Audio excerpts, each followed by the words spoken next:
బలమైన నాయకత్వం ఉన్నప్పుడే దేశానికి రక్షణ. ఆ విషయం భారత్, ఇరాన్‌ల మధ్యన తేడా కనబడుతుంది. మనం చూడండి, ఇప్పుడు ఇరాన్ మీద ఎందుకు వీళ్ళు దాడికి దిగారు? తీవ్రవాదులని తయారు చేసి పెంచి పోషిస్తుంది కాబట్టి. మరి పాకిస్తాన్ చేస్తుందేంటి? అదే పాకిస్తాన్ అమెరికా నెత్తిన పెట్టుకోవట్లేదా?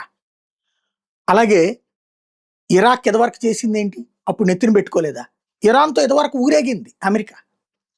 ఇరాన్ కోసం ఇరాక్‌ని చంపింది. ప్రపంచవ్యాప్తంగా కొన్ని నాటకాలు నడుస్తుంటాయి. ఆ నాటకాల్లో దాన్నేమంటారంటే అరటి ఆకు మీదన నీటి బొట్టులాగా వ్యవహరించాలి. అతి చేయకూడదు. సేమ్ టైమ్ జాగ్రత్తగా ఉండాలి. ఇప్పుడు ఇరాన్ మీదన దాడికి ఇజ్రాయెల్, అమెరికా చెప్పే మాట ఏంటి? అణ్వాయుధాలు తయారు చేస్తారు వాళ్ళు. అణ్వాయుధాలు మాకు ప్రమాదం, ప్రపంచానికి ప్రమాదం అని. మరి పాకిస్తాన్ దగ్గర ఉన్న అణ్వాయుధం ప్రమాదం కాదా? పాకిస్తాన్ దగ్గర కూడా పాకిస్తాన్ ఉగ్రవాదులనే కదా పెంచి పోషిస్తుంది. మరి ఆ విషయంలో ఎందుకు జోక్యం చేసుకోదు? అంటే వీళ్ళకి ఎలా కావాలంటే అలా మాట్లాడతారు. ఇక్కడ మరొక ప్రధానమైనటువంటి అంశం ఏంటంటే, మనం ఒకసారి గుర్తుకు తెచ్చుకోండి. మొట్టమొదట అణుపరీక్ష చేసింది ఇందిరాగాంధీ టైంలో. ఆవిడని ఉక్కు మహిళ అని పిలుస్తారు. మొదటి అణుపరీక్ష పోఖ్రాన్‌లో జరగగానే అమెరికా ఇన్వాల్వ్ అయింది. బెదిరించింది. రష్యా అర్జెంట్‌గా ఆపేయమని. మన మిత్ర దేశమే. ఆపేసాంగా మనం. ఆ తరువాతన ప్రపంచవ్యాప్తంగా మన మీద ఆంక్షలు పెట్టుకుంటూ వచ్చారు. జాగ్రత్తగా మనకి సహకారం లేకుండా చేశారు. అణ్వస్త్ర తయారీ మనల్ని చేయనీయకుండా చేసుకొచ్చారు. ఎన్నాళ్ల పాటు? ఇందిర, ఇందిర తర్వాతన రాజీవ్, రాజీవ్ తర్వాతన పివి, ఆ తర్వాతన అటల్ బిహారీ వాజ్పేయి. ఆయన 13 రోజులే. అప్పుడు మళ్ళీ విపి సింగుల, దేవగౌడాల వీళ్ళ ప్రభుత్వాలన్నీ పూర్తయిపోయాక, అంతకుముందు విపి సింగులు అనుకోండి, తర్వాత ఈ దేవగౌడ ప్రభుత్వం, గుజరాల్ ప్రభుత్వాలు పూర్తయ్యాక, ఇతను గుజరాల్ ప్రభుత్వం పూర్తయ్యాక అప్పుడు 13 నెలల పరిపాలన టైం. ఆ తర్వాతన 5 ఏళ్ల పరిపాలన. ఆ టైంలో ఏం చేశారు?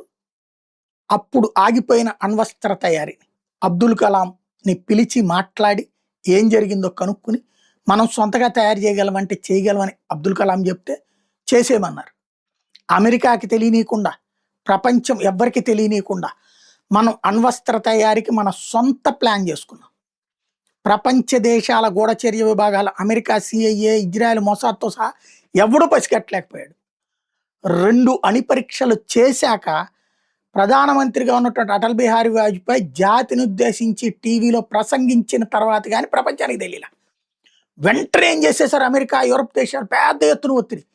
భారత్ మీద ఆంక్షలు పెడతామే, ఆపేయండి ఆపేయండి అన్నారు. వాస్తవంగా అణుపరీక్షలు 6 జరగాలి. 6 అయ్యాక మనకి సంపూర్ణ సామర్థ్యం వస్తుంది. అప్పటికి ఇందిరాగాంధీ టైంలో ఒకటి ఆగిపోయింది. తర్వాత 2 చేశారు, ఆగిపోయింది. ఆపలేదు వాజ్పేయి. మిగతా 3 అణుపరీక్షలు జరిపించాడు ఆయన. జరిపించి అప్పుడు ఓపెన్ స్టేట్మెంట్ ఇచ్చారు. ఏమని? అణ్వస్త్ర దేశంగా మమ్మల్ని గుర్తించి తీరాలి మీరు. మాకు పక్కన పాకిస్తాన్తో తలనొప్పి ఉంది, చైనాతో తలనొప్పి ఉంది, చుట్టూ ఉన్న దేశాలు ప్రమాదకరంగా మమ్మల్ని వెంటాడుతూ ఉంటే, మా పొరుగునున్నటువంటి దేశం దగ్గర అణ్వాయుధం ఉంది చైనా దగ్గర. అట్లాంటప్పుడు ఆ థ్రెట్ ఉన్నప్పుడు మేము చూస్తూ కూర్చోలేం. మా దేశ భద్రత కోసం అణుబాంబులు మాకు కావాల్సిందే. అదే సందర్భంలో మా దేశపు యొక్క శాంతి సామరస్య విధానం ప్రపంచానికి తెలుసు. మేము ఎవ్వరి మీదకి మొదట దాడికి వెళ్ళలేదు. ప్రపంచ చరిత్రలో మొదట దాడికి గురైంది మేము. ఆ కారణంగా శతాబ్దాల పాటు బానిసలుగా బ్రతకాల్సిన పరిస్థితి వచ్చింది. ఇవాళ మరొకసారి మేము బానిసత్వం వైపుకి వెళ్ళదలుచుకోలేదు. మా దేశ సార్వభౌమాధికార పరిరక్షణకి మాత్రమే మేము అణుబాంబులు తయారు చేస్తాం. అట్ ద సేమ్ టైం మీకు అందరికీ హామీ ఇస్తున్నాం. ఇది భారతదేశపు హామీ. అంటే భారతదేశం అనేటటువంటిది ఒక హామీ ఇచ్చిందంటే ప్రాణం పోయినా మాట మీదనే నిలబడుతుంది అనేది ప్రపంచానికి తెలుసు. చరిత్ర చెప్పే సాక్ష్యం. దాని ప్రకారం ప్రపంచంలో మొట్టమొదట ఏ దేశం వచ్చి మా మీద అణుబాంబు వేసినా వాళ్ళు వెయ్యకముందు మేము వాళ్ళ మీద వెయ్యం. మొదట బాంబు ప్రయోగం మేము చెయ్యం. మా మీద అణు థ్రెట్ వచ్చినప్పుడు మాత్రమే మేము అణుబాంబు వేస్తాం. ఇది ప్రపంచానికి మేము హామీ ఇస్తున్నామని చెప్పింది. అయినా ఆంక్షలు పెట్టారు.